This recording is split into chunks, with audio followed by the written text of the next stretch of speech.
Il existe une théorie selon laquelle l'univers pourrait se terminer à tout moment. Sans avertissement, sans explosion, tout cessera simplement d'exister. Le plus effrayant, c'est que nous ne saurons même pas ce qui s'est passé. Comment est-ce possible? Avons-nous une chance de l'empêcher? Imaginez si un tel scénario est réellement possible. Pourquoi sommes-nous encore ici? Qu'est-ce qui empêche l'univers de se réinitialiser instantanément? Et le plus étrange, c'est que les scientifiques admettent que cela pourrait être une question de pur hasard. Donc, en ce moment même, nous existons simplement parce que nous avons eu de la chance. Le système solaire est l'endroit le plus familier à l'humanité, mais en même temps, c'est aussi le plus mystérieux de notre voisinage immédiat. Ici se trouvent des corps célestes qui, peut-être, abritent une vie organique. Même si les êtres qui habitent ces mondes lointains et étranges ne nous ressemblent pas du tout, le simple fait de leur présence hypothétique pousse les gens à étudier de plus près les mystérieuses planètes et satellites qui gravitent côte à côte avec les géantes gazeuses. Cobal, Kalou, abonnez-vous. L'un des objets qui suscite un intérêt particulier pour l'astronomie terrestre est le satellite glacé du gigantesque Jupiter. Europe, une planète remarquable, possédant le relief le plus uniforme de tous les objets du système solaire. De plus, elle ne se détourne jamais de son redoutable voisin. Comment le savons-nous? Principalement grâce à la sonde spatiale automatique Galileo. Par l'agence spatiale NASA pour étudier les satellites de Jupiter. Que peut-on dire de la sonde elle-même et à quel point sa mission a-t-elle été utile? L'appareil a été lancé depuis Cap Canaveral en 1989 et 6 ans plus tard, en 1995, il est entré en orbite autour de Jupiter.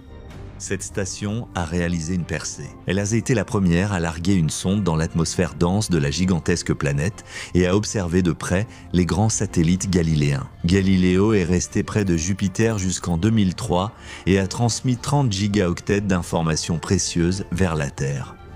Le lancement de l'appareil a été reporté à plusieurs reprises en raison de la catastrophe survenue en 1980. À ce moment-là, la navette Challenger, avec 7 astronautes à son bord, s'est écrasée de façon inattendue. Mais malgré tout, Galileo a pris la route et a offert aux terriens une multitude d'informations importantes sur les mondes qui nous entourent. Alors, pour commencer, parlons brièvement de l'essentiel. À quoi ressemblait la sonde et quels instruments étaient installés à son bord? La hauteur de Galileo était de 5 mètres et son poids était de 2223 kg. Il était équipé de 4 antennes et de 2 générateurs radio-isotopiques produisant de l'énergie. En effet, l'utilisation de panneaux solaires dans des régions aussi éloignées n'a aucun sens. L'appareil se distinguait par la diversité et l'utilité de son équipement. À bord se trouvaient 11 instruments, parmi lesquels un appareil photo, un télescope avec un revêtement en tantale, un photopolarimètre captant le rayonnement, des ondes électromagnétiques, plusieurs spectromètres et de nombreux autres dispositifs. Qu'a donc vu Galileo pendant son long vol? L'appareil a commencé par s'approcher au maximum de Gaspra en entrant dans la ceinture d'astéroïdes entre Mars et Jupiter et il a pris une photo du planétoïde. La photo suivante a immortalisé un moment grandiose. La chute de la comète Shoemaker-Levy 9, impossible à observer depuis la Terre. Le seul à l'avoir vue de ses propres yeux était Galiléo, qui se trouvait en juillet 1994 de l'autre côté de la planète, à une distance de 1,6 unité astronomique du géant. Et maintenant, parlons de ce que la sonde a vu sur Europe. Peut-être que l'appareil a remarqué quelque chose d'inhabituel à la surface du satellite. Un peu de patience, nous allons tout raconter dans l'ordre. La trajectoire de Galileo a été délibérément conçue pour qu'il s'approche plusieurs fois d'Europe à des distances exceptionnellement proches, allant de 560 à 201 km. À partir des images reçues et envoyées sur Terre le 16 décembre 1997, les spécialistes de la NASA ont créé un collage mosaïque où l'on peut voir des signes évidents d'activité endogène du satellite. Des rainures, des lenticules, des lignes. Selon les données de Galileo, dans ce monde froid où la température varie de moins 160 à moins 220 degrés Celsius rempli de champs de radiation 1 million de fois plus puissants que sur Terre, on trouve principalement d'immenses plaines ainsi qu'un petit nombre de crêtes et de cratères d'impact. Ce dernier fait témoigne de la relative jeunesse du satellite. Mais ce qui attire le plus les scientifiques sur Europe, ce sont les soi-disant fissures. On pense qu'elles sont apparues grâce aux failles dans la croûte de glace. Mais qu'est-ce qui a provoqué ces phénomènes ? C'est là que nous arrivons à la partie la plus intéressante. On pensait auparavant que les fissures étaient apparues à cause de l'effet de marée de Jupiter, mais il y a une étrangeté. Les lignes les plus anciennes sont orientées, pour une raison inconnue, dans la direction opposée à celle du géant. Qu'est-ce que cela signifie ? Il est probable que la croûte d'Europe tourne beaucoup plus vite que son intérieur et que les doubles crêtes ainsi que les étranges structures du chaos de Connemara, ressemblant à des blocs de glace figés à sa surface, sont des preuves indirectes de la présence d'un océan sous la glace sur Europe. Selon les astronomes, la preuve la plus sérieuse de l'existence d'un réservoir d'eau global est précisément la région appelée Chaos de Connemara. Le paysage fragmenté et irrégulier s'est très probablement formé à la suite de multiples épisodes de fonte de la glace et de gel de liquide provenant des profondeurs. La présence d'eau sous la croûte est également indiquée par les geysers qui jaillissent périodiquement à une vitesse de 700 mètres par seconde jusqu'à 200 km au-dessus de la surface du satellite. Mais de nombreux planétologues ne croient pas à cette version, affirmant que l'épaisseur de la glace sur Europe atteint des dizaines de kilomètres, rendant donc peu probable la remontée de liquide depuis les profondeurs. En tout cas, si cela s'est produit, c'était extrêmement rare. Comment les scientifiques ont-ils mesuré l'épaisseur de la croûte glacée du satellite ? Grâce à Galiléo, une partie des cratères d'impact à fond plat a été étudiée. La glace qui les a recouverts après l'impact est relativement récente et les astronomes supposent que la croûte d'Europe fait entre 10 et 30 km d'épaisseur tandis que l'océan lui-même atteint une profondeur d'environ 100 km avec un volume 2 fois supérieur à celui de la Terre. Et enfin, la question la plus pressante pour laquelle de futures missions sont prévues vers le satellite de Jupiter, y a-t-il de la vie dans l'océan sous la glace ?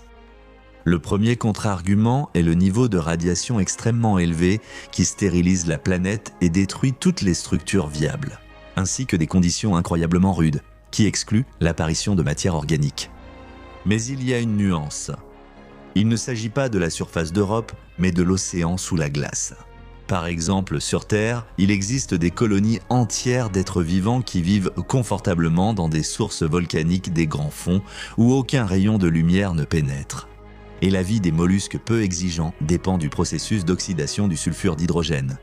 Ainsi, il est possible que des extrémophiles vivent dans l'océan d'Europe. Et qu'en est-il des grands organismes anaérobies ? Bien que Galiléo n'ait pas encore découvert de signes évidents de vie sur le satellite, les scientifiques ont supposé qu'au fil de millions d'années, l'océan s'est enrichi en oxygène, obtenu par la décomposition de la glace sous l'effet des rayons cosmiques. C'est pourquoi, par exemple, de gros poissons pourraient y survivre. Cependant, un tel scénario n'est possible que si l'eau de l'océan n'est pas trop froide ou trop salée. Mais tout le monde n'est pas d'accord avec cette théorie avancée. Dans le journal Astrobiology de 2012, il a été conclu que l'océan d'Europe contient une forte concentration d'acide sulfurique apparue à la suite de l'oxydation de l'intérieur de la planète. Par conséquent, il est absolument impropre à la vie. Alors, quel est-il vraiment, le monde mystérieux du satellite de Jupiter ? Galiléo l'a vu complètement gelé, irradié et recouvert de différents types de reliefs. La sonde légendaire est devenue la seule à avoir montré l'image la plus complète de la mystérieuse lune jovienne. À travers les âges, les gens se sont effrayés les uns les autres avec des histoires terrifiantes sur la fin du monde. Mais le moment est venu où ces prédictions pourraient se réaliser. Pourquoi maintenant ? Eh bien, parce que l'humanité a commencé à transformer la planète de manière trop intensive. Et cette activité se reflète progressivement sur l'état de l'atmosphère, modifie le climat, épuise les ressources souterraines, transformant la Terre en un endroit pas très accueillant. Donc, nous ne devrions pas attendre la mort du Soleil lorsque l'étoile agrandie brûlera complètement notre maison ou la chute d'un astéroïde qui anéantirait toute possibilité de vie organique sur la planète. Nous serons capables de détruire la Terre nous-mêmes. Ce n'est pas un hasard si, ces derniers temps, les objectifs des télescopes des observatoires du monde entier se concentrent de plus en plus souvent sur des planètes semblables à la nôtre. Les astronomes cherchent activement un nouveau refuge pour nos descendants. Et voilà qu'un autre candidat à la jumelle de la Terre semble avoir été trouvé. La planète Ross 128b. La joie de cette découverte a été offerte à l'humanité par le spectrographe chilien HARPS, qui a détecté cet astre grâce à l'effet Doppler. Le télescope de l'observatoire de la Silla fonctionne en séparant la lumière des étoiles selon ses fréquences.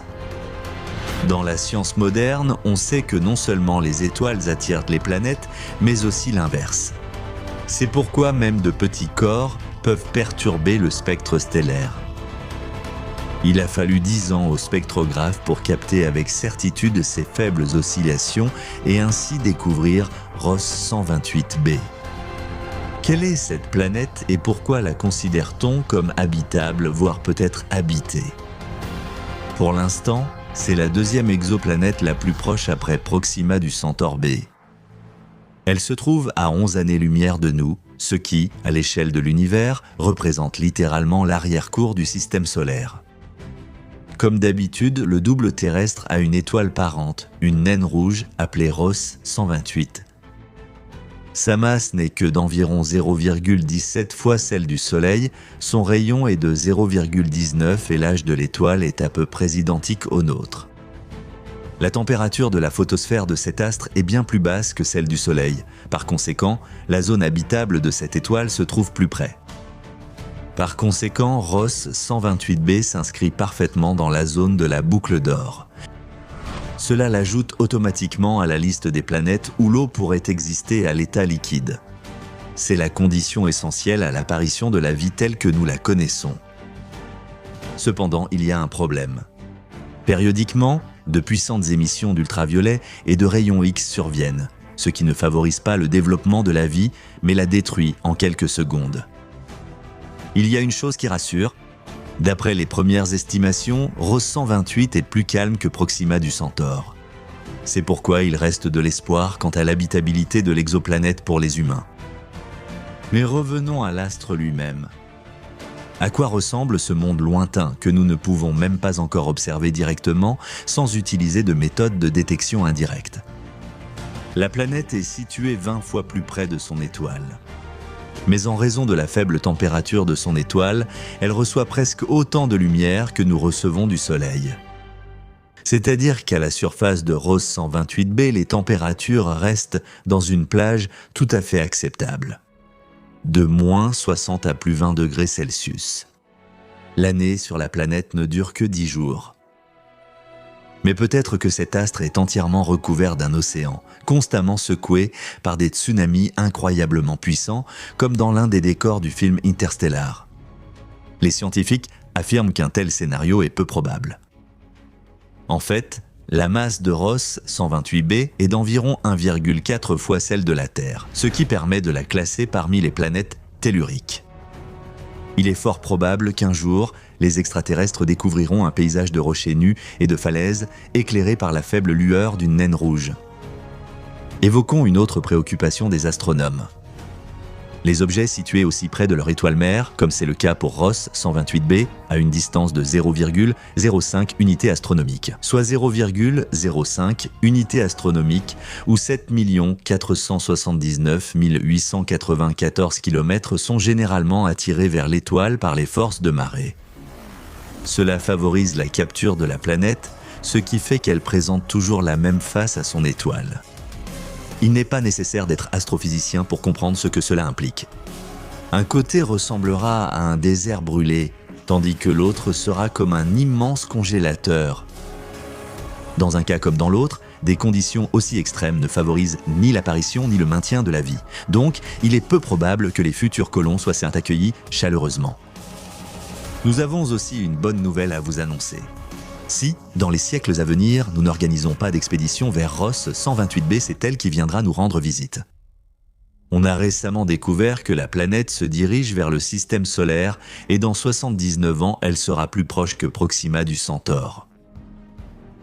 D'ailleurs, il existe un autre détail concernant la possible habitabilité de la planète Ross 128b ou d'autres objets de ce système stellaire.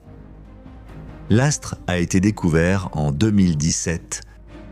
Mais même avant cela, les radiotélescopes du SETI avaient détecté un signal étrange provenant de cet endroit.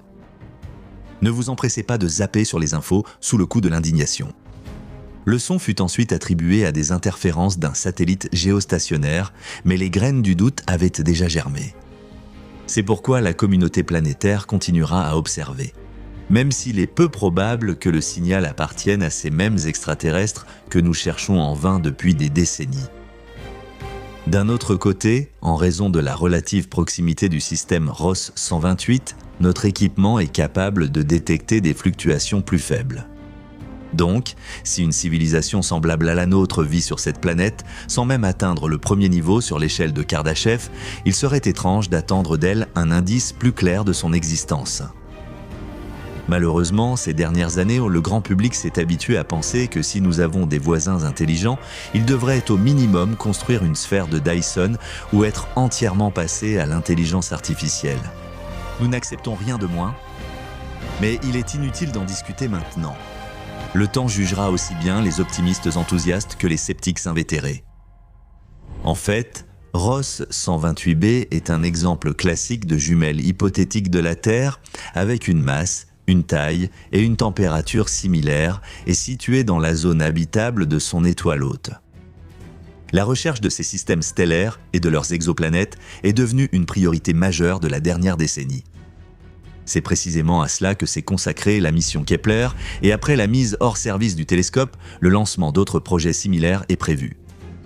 Ainsi, ce sujet brûlant ne sera pas abandonné et dans les années à venir, de nombreux nouveaux objets potentiellement habitables seront certainement découverts. Depuis plusieurs décennies, l'humanité est animée par l'idée de trouver des signes de vie extraterrestres dans des galaxies lointaines, dans d'autres systèmes stellaires ou sur les planètes de notre propre système solaire. Jusqu'à présent, nos recherches sont restées infructueuses, et si nous n'avions pas cherché au bon endroit? Et si, avant l'apparition du premier homme, une civilisation avancée existait déjà sur Terre? Cela peut vous sembler totalement invraisemblable, mais il existe certaines théories qui pourraient vous amener à croire à cette version. Alors, qu'y avait-il sur Terre avant notre apparition? Et comment cette civilisation hypothétique a-t-elle influencé la vie des humains? Vous avez sûrement entendu des histoires sur la recherche de signes de vie intelligente par les scientifiques, notamment sur une planète. Cependant, savez-vous répondre à la question suivante: comment l'humanité a-t-elle découvert que nous sommes les seuls êtres intelligents à avoir vécu sur Terre? Comme vous le savez, la Terre a 4,54 milliards d'années. Les premiers organismes vivants sont apparus il y a 3,5 milliards d'années. En même temps, l'humanité existe depuis environ 200 000 ans. Cela signifie qu'il y a eu une très longue période où nous, les humains, n'étions pas présents sur Terre. Et toutes ces années auraient largement suffi pour qu'une civilisation naisse et disparaisse sans laisser de traces. Et si autrefois des êtres différents des humains mais possédant des technologies très avancées avaient vécu sur Terre? Et nous ne pouvons pas en trouver la preuve car l'héritage de cette civilisation a été détruit à cause des changements du relief. Cependant, nous allons maintenant aborder ce que l'on appelle l'hypothèse silurienne. Selon cette hypothèse, il y a longtemps, sur Terre, précisément pendant la période silurienne, il y a 443 à 419 millions d'années, vivaient des reptiles humanoïdes hautement développés. Puis, avec le changement du climat terrestre, ces reptiles sont simplement entrés en hibernation. Et ces créatures pourraient se réveiller pour apparaître dans un monde désormais dominé par l'homme. Cela semble absurde, mais l'intérêt réside dans la théorisation du problème de la recherche de vie intelligente. Cette hypothèse est très intéressante car elle montre à quel point la science moderne est capable de rechercher des civilisations qui ont existé sur Terre des milliards d'années avant nous. Il faut prendre en compte que les méthodes actuelles ne nous permettent pas de découvrir quoi que ce soit de significatif, puisque si ces reptiloïdes existent, ce dont nous doutons fortement, ils se trouvent profondément sous la Terre, ce qui signifie que nos technologies ne peuvent pas encore nous aider à les étudier. En 2018, les scientifiques Gavin Schmidt et Adam Frank ont activement développé l'hypothèse silurienne. Ils ont attiré l'attention sur des phénomènes assez curieux. Par exemple, pendant la période du Carbonifère, c'est-à-dire il y a 350 millions d'années, il y avait déjà une quantité suffisante de carbone fossile, c'est-à-dire de charbon. En théorie, cela aurait suffi à faire vivre une civilisation avancée. Lorsqu'on étudie les exoplanètes pour savoir si des êtres intelligents y ont déjà vécu, on examine souvent la dynamique des variations de température, ce qui indiquerait un changement ou une gestion du climat. Généralement, quand une civilisation s'industrialise, la température de la planète augmente. Et ce qui est intéressant, c'est qu'il y a 55 millions d'années sur Terre, la température a augmenté de 5 degrés Fahrenheit, ce qui est considéré comme un grand saut. Cette période a ensuite été appelée le Paléocène-Éocène. Bien sûr, il faut se rappeler qu'une telle augmentation de température aurait pu se produire à cause d'émissions massives de carbone ou à cause de l'éruption d'un grand volcan ou encore à cause de la chute d'une météorite. Et ainsi de suite. Cependant, nous ne pouvons pas en être certains. Et pour nous, c'est presque la seule preuve de l'existence d'une civilisation intelligente avant la nôtre. En effet, la hausse de température aurait pu résulter par exemple de l'utilisation de sources d'énergie géothermique. Une énergie qu'utilisait activement une civilisation qui a fini par s'effondrer. Si c'est vraiment le cas, nous avons de plus en plus de raisons de croire que l'humanité disparaîtra exactement de la même manière. Cela rappelle l'intrigue d'un roman de science-fiction typique, où des scientifiques découvrent les ruines d'une ancienne civilisation et concluent qu'elle est devenue victime de son propre progrès. C'est instructif mais détaché de la pratique scientifique réelle, ce qui est pardonnable pour une œuvre de fiction. Oui, l'hypothèse silurienne est tout simplement fascinante, mais elle ne repose sur aucune preuve irréfutable. Et à ce stade, il nous semble peu probable que des représentants d'une civilisation intelligente du passé soient actuellement en hibernation. Cependant, la question de l'existence d'une telle civilisation est également débattue en dehors de l'hypothèse silurienne. Et les scientifiques ont certains arguments qui pourraient plaider en faveur de l'existence d'une civilisation terrestre issue d'un passé lointain. Il est bien connu que plusieurs extinctions massives d'êtres vivants ont eu lieu sur Terre. Pour être précis, les scientifiques en distinguent 5. La dernière catastrophe de ce genre s'est produite il y a 65 millions et demi d'années. C'est précisément cela qui a causé la disparition des dinosaures. Habituellement, ces événements terrifiants se produisaient relativement rapidement et environ 75% des habitants de notre planète disparaissaient. On suppose que la civilisation du passé n'a tout simplement pas pu faire face aux conséquences de la catastrophe et a cessé d'exister. Son héritage, bien sûr, a également disparu à cause des changements climatiques et du mouvement des plaques tectoniques. À ce stade, vous pouvez nous rappeler qu'il nous manque encore des preuves. Et vous avez raison car la science doit reposer sur tout un système de preuves. Supposons qu'après une civilisation avancée, il reste au moins des fragments de leurs particularités culturelles et scientifiques. Les méthodes de recherche modernes, comme l'analyse au carbone 14, permettent de déterminer l'âge des restes fossiles et des artefacts culturels. Et, bien sûr, l'humanité n'a encore jamais trouvé quoi que ce soit d'anormalement ancien et hautement développé. Il existe encore une autre hypothèse pseudo-scientifique des anciens astronautes. Selon cette hypothèse, il existait, et peut-être existent encore, des civilisations intelligentes extraterrestres dans l'univers. Et donc, ils auraient visité la Terre et influencé le développement des anciennes civilisations terrestres. Et la nôtre aussi, imaginez-vous. Et quelles autres, à part la nôtre?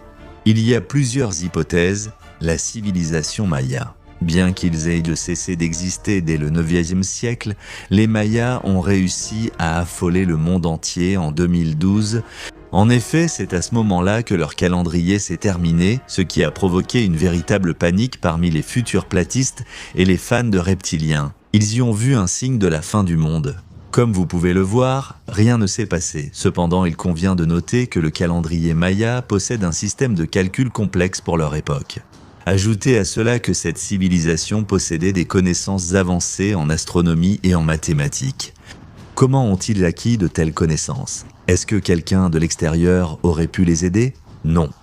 Il n'y avait rien de mystique ou d'extraterrestre dans ces connaissances. Il y avait simplement l'observation des corps célestes et un intérêt pour le monde qui les entourait. La civilisation de la vallée de l'Indus. Ces villes avaient un aménagement pratique des rues, divers bâtiments publics, disons-le ainsi que des systèmes de drainage. L'écriture des habitants de la vallée de l'Indus n'a pas été déchiffrée à ce jour. Cependant, nous ne savons pas exactement pourquoi cette civilisation a disparu. L'Égypte ancienne. Non seulement les anciens Égyptiens ont inventé la technologie de la momification pour leurs dirigeants, ce qui était déjà très complexe en soi, mais en plus, les pyramides égyptiennes restent depuis des décennies un sujet de vif débat.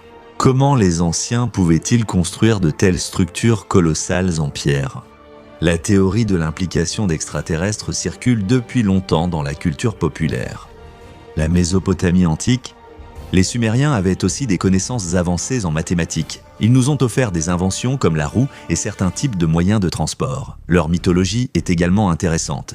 Leur divinité était appelée les Anunnaki, ce qui peut se traduire par ceux qui sont venus du ciel. Cela a donné naissance à la théorie selon laquelle les Anunnaki auraient réellement existé. Il ne s'agissait pas de divinités, mais de représentants d'une civilisation extraterrestre ayant visité la Terre. Peut-être ont-ils transmis ces connaissances aux Sumériens. Fait intéressant, d'autres cultures évoquent aussi des êtres semblables aux Anunnaki.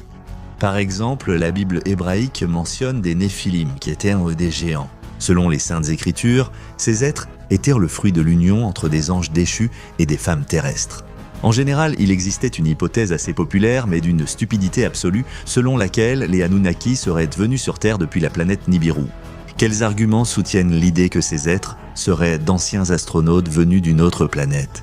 En principe, rien, à part les déclarations de fous urbains et de marginaux des pseudosciences. Il convient de commencer par examiner quel type de preuves pourrait exister dans une telle situation. La première chose qui vient à l'esprit, ce sont les fossiles. Cependant, cela semble peu probable, car la plupart des espèces ne sont jamais devenues des fossiles. Mais ne vous découragez pas trop vite, car les scientifiques ont réussi à trouver quelque chose de très intéressant. Nous parlons du mécanisme d'Anticythère. Il a été découvert au début du XXe siècle sur une épave romaine dans la mer Égée, près de l'île grecque d'Anticythère. Le navire a coulé aux alentours du IIe siècle avant notre ère. Le mécanisme lui-même était constitué d'un système de cadrans et d'engrenages qui permettait de suivre avec une grande précision la position des corps célestes. On pouvait ainsi savoir comment les planètes changèrent de position, quand une éclipse solaire aurait lieu, etc. Nous n'avons toujours pas découvert qui a inventé un dispositif aussi avancé pour cette époque. Mais il est bien établi que des dispositifs similaires, bien que plus primitifs, étaient déjà assez répandus à cette époque. Les navigateurs du monde antique les utilisaient souvent. Sans aucun doute, le sujet des civilisations les plus anciennes, des civilisations antiques, des maîtres extraterrestres et des habitants souterrains est vraiment très fascinant. Mais malgré toutes les spéculations, notre chaîne reste un bastion de la science dans un Internet sombre et rempli d'obscurantisme. Nous respectons l'opinion de chacun, mais souvenez-vous qu'un véritable fait a toujours besoin de preuves. Et vous, qu'en pensez-vous ? Les extraterrestres sont-ils déjà venus chez nous, qui habitaient la Terre avant nous ? Est-il vraiment possible de mesurer le QI d'un partisan de la Terre plate ou d'un adepte de la théorie des reptiliens ?